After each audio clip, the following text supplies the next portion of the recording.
A jornalista Rosana Teixeira fez uma tese de doutorado que virou o livro Cuidado, aí vem Raul Seixas. Rosana pesquisou o universo dos fãs que consideram Raul muito mais do que um músico. Tico Santa Cruz é um destes super fãs de Raulzito. Tem até tatuagem da Sociedade Alternativa. Que é? Krieg Rabandolo. Krieg Rabandolo. Aprendi. Krieg Rabandolo. O que quer dizer mesmo? É o nome do disco, né, de estreia do Raul. Não é o primeiro, mas é um disco importantíssimo do Raul. Meu Deus, enfim, eu gosto tanto das músicas do Raul e não sabia esse nome. Que é um marco, enfim, tem... que é uma frase, né, que segundo o Raul, é o grito do Tarzan. Cuidado, aí vem o inimigo. Mas que no lançamento deste livro, desse disco, começa a ser associado pelo Raul com uma filosofia. Né? Então, em 1973, ele diz que, na verdade, ele veio não apenas cantar, mas ele veio abrir mentes e veio divulgar a filosofia Krieg Ra. Então, quer dizer, é um marco, né? Uma referência, um momento importante na trajetória dele para os fãs também. Para os fãs também? Eu tenho esses livros todos aí. Tudo que sai de Raul tá aqui tatuado aqui no meu peito. Né? A chave da Sociedade Alternativa no peito. Tá aqui, tá tatuado no meu peito porque eu sou um seguidor de Raul Seixas. O Raul, ele para mim é um ícone muito mais do que só musical e só relacionado à questão da arte. Eu acho que está relacionado também com essa questão da filosofia de vida, com as letras, com a concepção que ele tinha de visão do mundo. Quanto tempo tem que o Raul morreu? 20 anos. 20 anos. O que você destaca como filosofia dele? O que você coloca no livro? Quer dizer, você pesquisou a fundo, né? A vida dele, o que ele pensava. Sim, eu fiz um mergulho nesse universo dos fãs, né? Tentando exatamente compreender como se dá essa identificação, o que é valorizado dentro desse universo. O que você valoriza dentro desse universo? Eu valorizo a postura crítica do Raul, mas ao mesmo tempo a forma lúdica com a qual ele tratava assuntos que eram tabus. Eu acho que o Raul era um artista que ele não estava ligado, conectado somente com uma vertente, ou política, ou social, ou artística, musical, enfim, ele era o que ele se retrata como uma metamorfose ambulante. Então eu acho que o Raul, embora ele tenha sido um artista que durante um período da história da música brasileira, mais para o final ali, anos 80, no final dos anos 80, que ele tenha sido ignorado até por muitas pessoas, ele é um artista que ele representa a libertação, né, de uma forma diferente de pensar. Eu acho que ele foi até usado quando tentou criar a Cidade das Estrelas e algumas outras coisas com as quais ele se envolveu. Mas eu acho que essa coisa de ir atrás e de falar o que pensa, de se transmutar o tempo inteiro, acho é uma coisa que me identifica. Esse é um elemento fundamental. Quer dizer, dentro desse universo de fãs, que é bastante variado, porque eu acho que esse é um ponto importante, quer dizer, não tem um fã, né, um tipo único de fã, tem várias formas de adesão e identificação.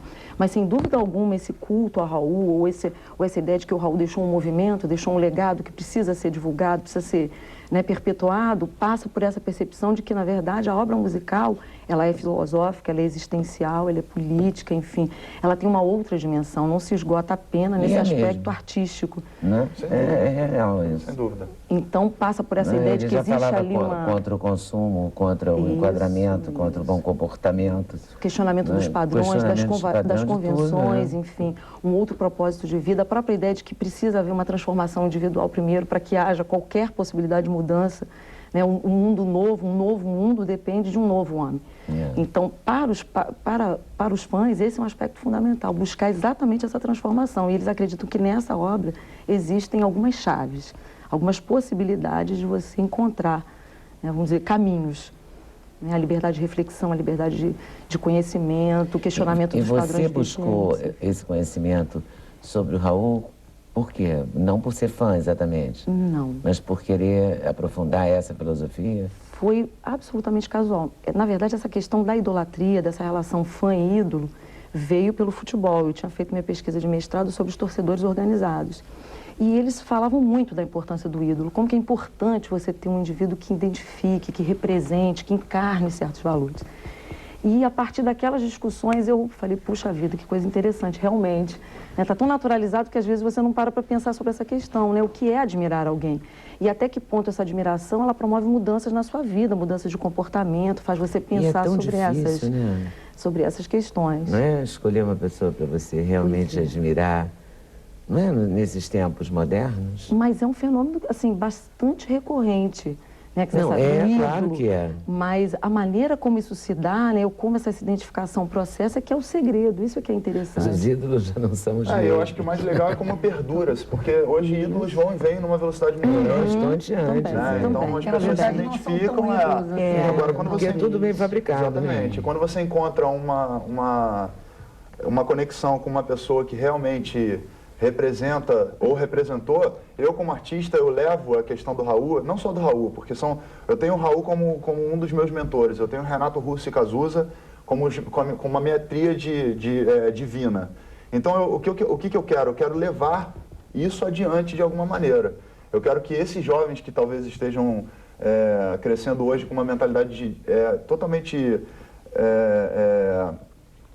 superficial com relação a determinados conhecimentos, pela quantidade de coisas que tem, que eles façam contato com a história do Raul, que eles façam contato com as letras do Renato, que eles façam contato com as ideias do Cazuza. Então, eu acho que é a minha maneira como músico de perpetuar certas ideias que eu considero que são importantes. Essa ideia é fundamental, Não. porque assim, na fala, né, de vários desses fãs, que se colocam inclusive como divulgadores, existe dentro desse universo um grupo de admiradores, assim, que se colocam como não apenas seguidores, mas como continuadores. Sim, exatamente. Então, nesse processo, é uma recriação disso tudo também, né? O estabelecimento de relações, enfim, né, afetivas, relações de amizade, com o propósito de manter viva essa ideia, a ideia da sociedade alternativa mesmo, da possibilidade de transformação ainda hoje.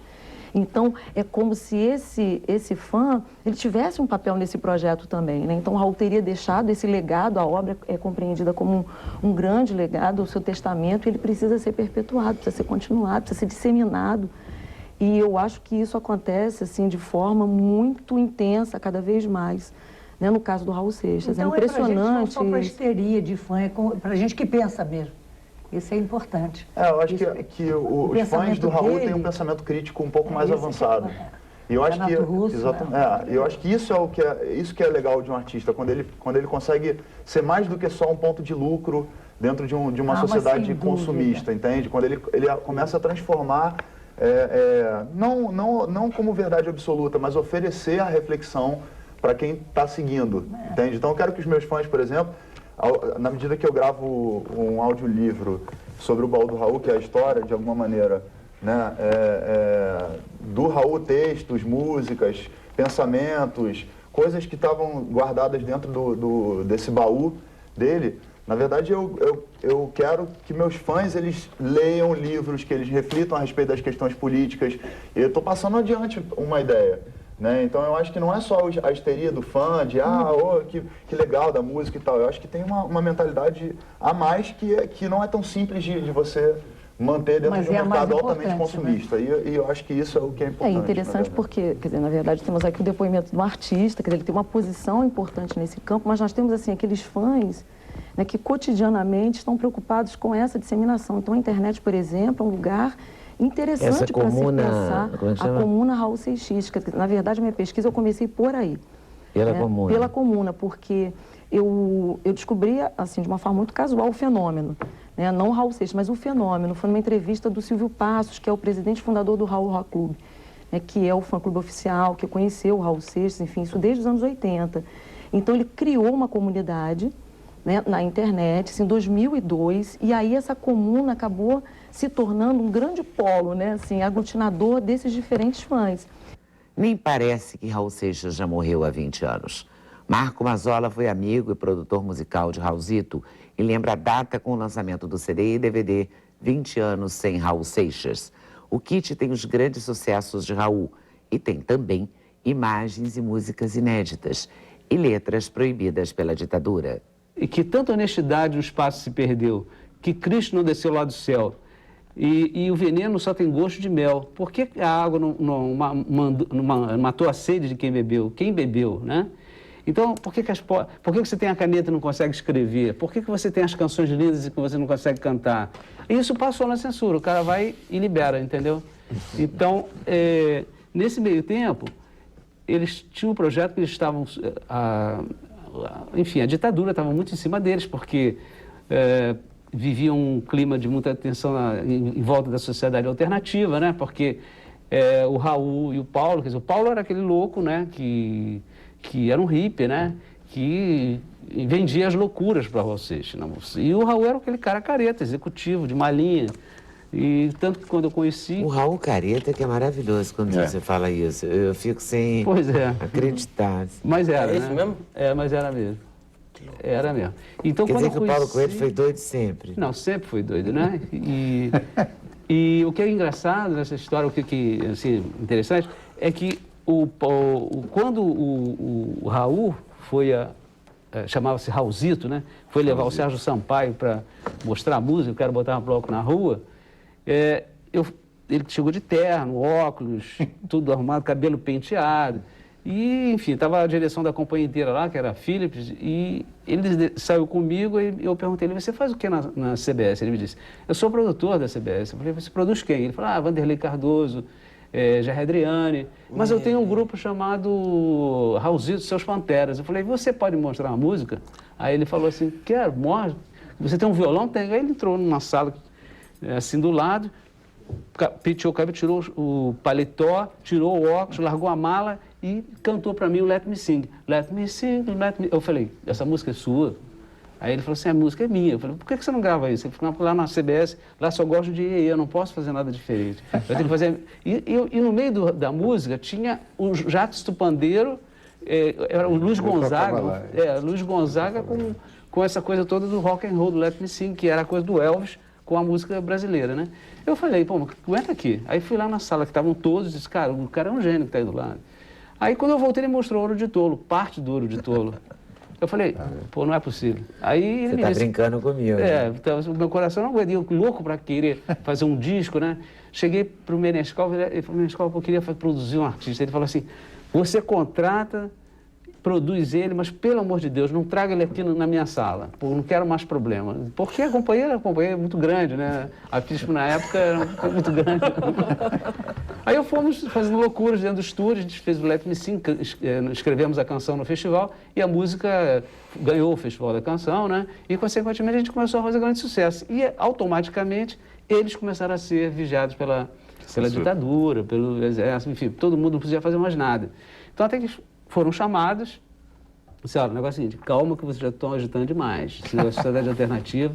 Foi verdade. Eu estava na companhia um dia, o telefone toca, era o Raul, ele falou, Mazoleira, eu falei, o que é? Porra, pegaram a gente de jeito. Eu falei, como é que é?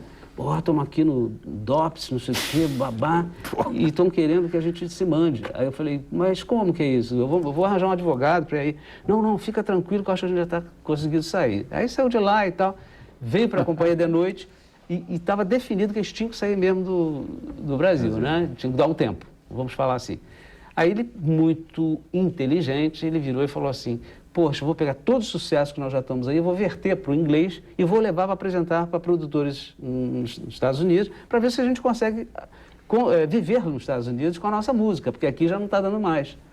E a gente fez isso e eu fiquei com todos esses originais da voz dele em inglês e inclusive com a letra que é esse gospel, que foi vetado, eu fiquei com isso guardado durante todo esse tempo, porque os recursos técnicos eram muito...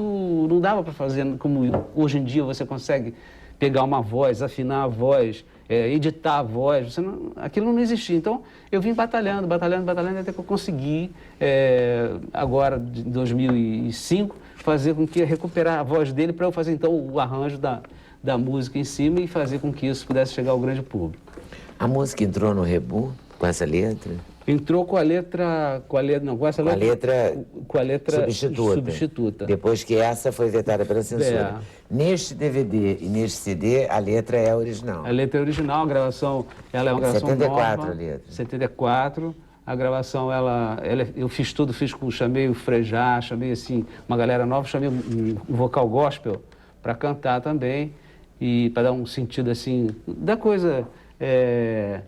brincar um pouco com a coisa que eu sabia, eu sei, tenho certeza que se não houvesse a ditadura aqui, que foi uma coisa de enganar. Vamos botar o gospel aqui que a coisa vai funcionar. Foi um golpe de Raulzito. Aí, como eu estava falando lá no início, que a loucura, quando você me falou, não, mas quem pode imaginar que o Raul não era um louco, né? Eu digo a você com toda a sinceridade e por conhecimento de causa. Porque a cara dele, não é a cara do Raul Seixas, que a gente conhece, não é do executivo, é do louco. Isso depois quando você veio do Guita, né? Quando veio da depois Sociedade do Guita. Alternativa, em que vamos fazer tudo que é da lei, né? Faz o que tu queres, que é tudo da lei. A ideia era ter um terreno lá em Minas Gerais, em que o advogado não era advogado, você músico não tinha que ser músico, era tudo ao contrário, entendeu? Então, Sociedade Alternativa. era a Sociedade Alternativa. E pregavam isso nos shows e o Exército, tudo isso ficava, né, nessa loucura. Então, quando o Raul me apresentou o Paulo, ele disse, mas eu preciso apresentar um cara a você. Foi muito engraçado, viu, Leandro? Porque ele chegou e eu fui apresentado, ele chegou e eu fui dar a mão a ele para cumprimentar. Ele chegou segurando na ponta dos meus dedos. Em vez de segurar a minha mão, ele segurou na ponta dos dedos. Eu estranhei aquilo. Pô, esse cara é muito louco. Aí eu não falei nada. Tal, eu falei, Raul, tu tem certeza, tu conhece bem esse cara? Não, esse cara escreve uns livros aí, esse cara é um cara hippie, não sei o quê, não sei o quê. Pô, cara, eu tenho que te falar, ele vê disco voador, cara. E eu vou te levar um disco pra você ver também o disco voador. Eu falei, vou me levar pra ver disco voador? Pô, legal, podemos até marcar um dia. Agora você entendeu o que o Menescal quis te dizer, né? Claro. Não quero Não me problema. vinha com problema. Não venha com problema, deixa que eu já tenho um monte de assunto. Então, aí com conclusão, o Raul foi cada vez ficando muito maluco, entendeu? E o Paulo ele foi ficando careta. Então, Mas beleza, né? Hoje em dia o Paulo é o cara caretaço, né? E o Raul foi o cara que se entregou a todo tipo de coisas que a gente já conhece, né? Mas o interessante eu nem acho que o Paulo é tão careta assim, mas tudo bem. Não, sim. Mas o bacana da história do Raul, eu acho que parece com o Zé Ramalho. O Zé Ramalho também, de vez em quando. O Zé Ramalho é um cara que toda hora a nova geração redescobre o Zé Ramalho, né? É verdade. Agora todo mundo de 16 anos descobre o Zé Ramalho. uma Aí cultura, né? passa 10 anos, né? Tipo uma religião, né? É muito O público que ele interessante. leva, né, no Nordeste é uma coisa louca, né? É Você vê incrível, pessoas que parecem né? que estão saindo assim no meio do mato pra ver ele. Eu vi uma vez, fiquei É muito impressionado. É outra coisa. louco. É muito... No esse sentido tipo de artista, né, né? da renovação, a gente não sabe o que é, que tem. Tem alguma coisa na linguagem Porque também tem uma deles, coisa importante, na né? proposta, no Agora que o Raul ele hoje diz. o Raul é E mito. vai chegando. É. O Raul virou um mito. É. Um mito. Raul é Agora, nosso Elvis, porque né? o Raul era, você que acompanhou, fazia versão, ele era Raulzito mesmo, ele era Pois é, conhecido, ele era fazedor de versão. Olha aqui a foto. Vou dizer que esse cara é careta. Porque esse cara tirou o terno, deixou a pastinha e se apresentou a Mazola. Agora, Não é? no início eles estavam falando sobre... Agora, ouvindo a música dele, a gente pensa que ele não ligava pra nada, né? Que ele não sabia, não prestava atenção em nada. Ele prestava? Claro. Claro. Era o cara mais O cara pontual, o cara ligadinho. mais administrativo. Chegava na hora. Na hora. Não tinha isso. Teve uma coisa que foi assim... Que engraçado, cara. Agora eu estou... Não, olha aqui, tem uma coisa que foi uma passagem... Ele estava... Eu vou ouvir Dominguinhos também, quero ouvir Dominguinhos sobre Ele isso. estava na coisa do vício, eu tinha perdido já parte do pâncreas, não sei o que, não sei o que. E eu Ele estava... bebia profissionalmente. Profissionalmente mesmo. E ele chegou um dia para mim e falou assim, pô, Mazoleira, eu falei, o que é? Pô, eu fico aqui no corredor, porque tá com muito sucesso já, eu fico no corredor, todo mundo fica me pedindo autógrafo, não sei o que, no estúdio. Aí falou, pô, não dá pra botar um bebedor dentro do estúdio? Aí eu falei, dá. Aí, tá bom, vamos botar o bebedor. Eu botei o bebedor dentro do estúdio, ele tinha um menino que limpava lá, não sei o que, ele trazia 2 garrafas de vodka e botava dentro do bebedor com a água, misturado. Mentira. Não, mas o bom é porque todo mundo chega lá sóbrio e os músicos iam lá beber água, né? Como tá aqui, beber água. Pô, daqui a pouco, todo mundo queimado. alegre, feliz. E a gravação transcorreu maravilhosamente Aguinha bem. com vodka, né? Pois é. Você participou dessa gravação, Domingos? Não, Conta a verdade, Dominguinhos. Olha a transparência. Ele foi outra ocasião. Dominguinhos, como é que era, Raulzito? Você conhecia ele, te chamou pra tocar isso? conheci lá o negócio da gravação, né, na Poligram.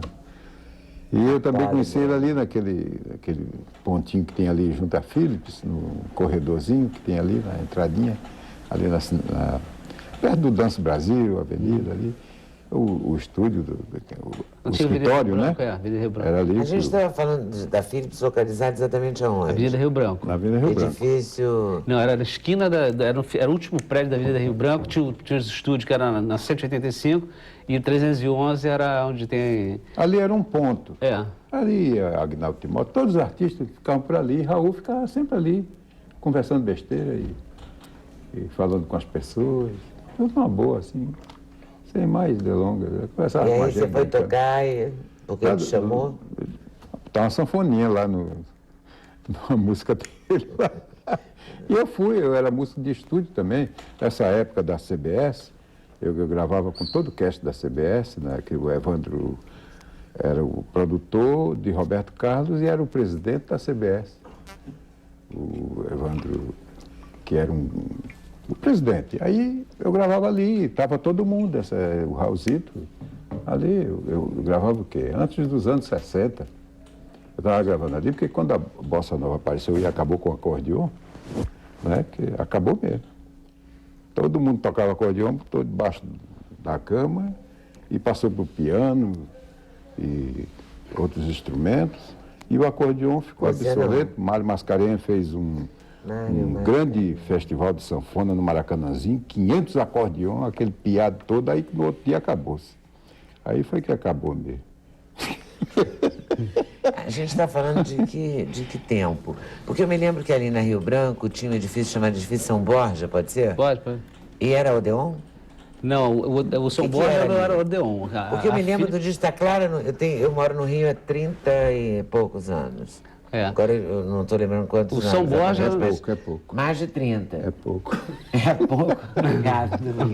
Eu me lembro que o Dista Clara Nunes, aquele que vendeu 1 milhão, foi distribuído no Aterro. Isso. Foi o primeiro disco brasileiro que vendeu 1 milhão de cópias. Foi. E eu vi isso, porque eu era amiga da Clara. E ali era Odeon, então a Philips era ali pertinho. Era antes do Teatro Municipal. Ah, tá, já Tá? sei. E São Borja era um pouco mais à frente. Um pouco mais à frente. É. E era lá que... E onde era a CBS? E a CBS, ele era o executivo da aqui. CBS. A CBS é aqui, né? Aqui pertinho, Aqui na pertinho. Praça da República. É. E ele era o produtor executivo que ganhava R$4 mil, 4 mil dinheiro, Cruzeiros por mês. Ninguém mudou a pra- música dele que ele fala em 2 Não, mil o Ouro de cruzeiros, Touro, é isso? né? Que é Ouro de Touro. Ouro de Touro, é. Que você vai dar pipoca ao macaco no domingo. Tá? E, É muito bom esse. É Eu maravilhoso. queria ouvindo, Raul Seixas. Muito. Pois é, então essa parte toda dele de que as pessoas hoje veneram, por exemplo, esse DVD. Esse DVD contém toda a parte, assim, desde o início, assim, e até o último show do Canecão em que ele veio falecer, né? São 36 minutos de um documento histórico mesmo, com depoimentos. E tem uma coisa engraçada, que eu não sei se eu posso até falar se a faixa etária, porque eu já tive tanto problema com esse DVD aqui, que está dentro do DVD. Pornográfico, faz. Não, eles disseram que é pornográfico. O Ministério da Justiça disse que é pornográfico. Eu estava com 30 O mil. Ministério da Justiça está ali.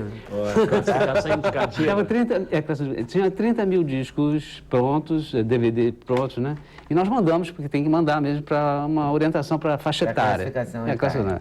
E o Pedro Bial pergunta a ele, no filme, no DVD, que é notório, né? Ele pergunta assim, ô Raul, e esse negócio do Rock das Aranhas? Pois é. Aí ele explicou o Rock das Aranhas. Então, A gente vai ficar assim, e explicou, e depois a gente recebeu a intimação de que a gente não podia, porque o DVD continha drogas lícitas, que é o cigarro e a bebida, né? E cenas que não sei o quê. Então a gente teve que correr com isso, modificar toda a capa para botar a faixa já etária. estão proibidas, as cenas É, foram retiradas ou Não, vocês mudaram? não tiramos nada, só colocamos a faixa etária. É melhor assim. É. Muda a faixa etária, então. Faixa etária é quanto? 50 anos? 10 anos. 10 anos. Vamos ver, a gente tem o documentário, a parte documental. É no DVD, que aí dentro tem um CD e um DVD. CD e DVD, dirigido por Paulo Severo mesmo? Paulo Severo. Que legal. Então vamos ver o trechinho? Gravado aqui, chamado Guita, vendeu 600 mil discos, disco de ouro, né? E eu não sabia, não trabalhei o disco. Aí o cara do consulado brasileiro bateu na porta lá de casa, lá do Greenwich Village, né? Sei. Cara, assim, barata, né? Horrível, Greenwich Village. Aí ele bateu e fez, você já pode voltar. O Brasil lhe chama, você agora é patrimônio nacional de um miserável, fiquei olhando a cara dele. Voltei. Eu sou a luz das estrelas, eu sou a cor do luar, eu sou as coisas da vida, eu sou o medo de amar. Ai, adoro, é a minha preferida. A última vez que eu vi Raul, assim, num show, foi em Aracaju, no aniversário de Pinga. Pinga. É um grande empresário sergipano, e ele fazia o aniversário dele todo ano, e levava um monte de artistas. Raul foi, mas ele não conseguiu cantar. Ele tinha comido uns negócios lá, uns peixes, uma coisa. Quando voltou, saiu todo inchado, voltou para o hotel. Eu encontrei ele saltando do táxi. Eu disse, e aí, Raul, não vai para o show? Ele disse, não dá. Eu estou todo ruim aqui. Desabou. Foi para o hotel. Então, o rosto todo inchado era um pedaço que ele comeu, alguma coisa que fez mal a ele. E ele já estava também com problema de diabetes e tal. E não prestava atenção a nada. Que idade que ele morreu? Morreu,